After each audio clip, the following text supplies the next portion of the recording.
Salut tout le monde, aujourd'hui je vous emmène sur l'île de Corfou en Grèce.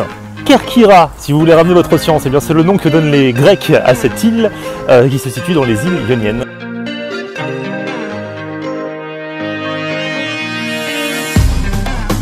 Alors ces îles Ioniennes et Corfou en particulier sont radicalement différentes des Cyclades, un autre ensemble majeur des îles grecques que vous connaissez peut-être. Ici déjà c'est très vert, il pleut beaucoup l'hiver, pas l'été je vous rassure, et donc du coup il y a une végétation assez importante, et puis de par l'histoire de Corfou également, il y a des influences un peu grecques mais aussi un petit peu italiennes, c'est un petit mix des deux, aussi bien dans la gastronomie que dans la culture, et on en parlera tout à l'heure.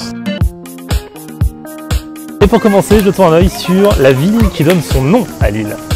Et tout le monde vous le dira, qu'il est bon de se balader et de se perdre dans les ruelles de Corfou.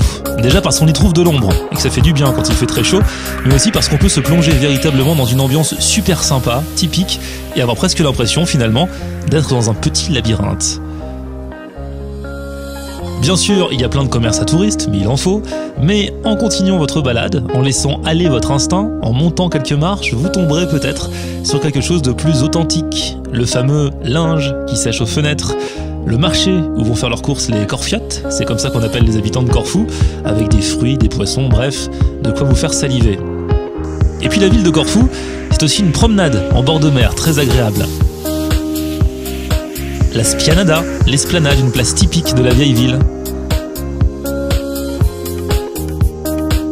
Et pour les amateurs d'histoire, le vieux fort. Pour les amateurs de James Bond aussi, si vous aimez le cinéma, car ce fort apparaît dans le film Rien que pour vos yeux, sorti en 1981 avec Roger Moore. Ce sont les Vénitiens qui avaient décidé de fortifier Corfou en 1550 et le vieux fort se visite si vous en prend l'envie, le clou du spectacle étant l'arrivée au sommet de la fortification, où vous aurez une superbe vue à 360 degrés de la ville et de ses alentours, ça vaut le détour. Mais je sais bien que si vous décidez de partir en vacances sur l'île de Corfou, ce n'est pas que pour les visites, c'est aussi pour le soleil, pour la mer, pour la plage, et rassurez-vous, vous n'en manquerez pas si vous partez l'été, le beau temps y est assuré quasiment tout le temps. Des plages, des criques en tout genre, vous en trouverez sur la côte nord-ouest par exemple, la baie de Paleokatritsa, j'ai réussi à le dire, est incontournable. L'eau est belle, limpide, turquoise, il faudrait vraiment être difficile pour ne pas apprécier. Des excursions sont proposées, dont certaines en bateau, c'est toujours super sympa, avec une halte en pleine mer pour piquer un plongeon, pour nager, pour ensuite déjeuner, bref, le rêve. Et puisqu'on parle de déjeuner, que mange-t-on à Corfou? Bah oui, il faut en parler, alors on y trouve des spécialités qui n'existent nulle part ailleurs, une sorte de mix entre Grèce et Italie, de par l'histoire et puis la situation de l'île. Parmi les plats corfiotes les plus connus, il y a le sofrito, c'est à base de viande de veau assaisonnée d'huile d'olive, de vinaigre, d'ail, de persil et de poivre.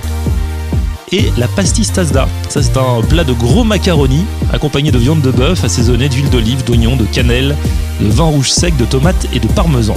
Et puis bien sûr, on est en Grèce quand même, donc la fameuse salade grecque et les tzatziki, ces concombres au yaourt, ont aussi leur place à Corfou. Bref, bon appétit!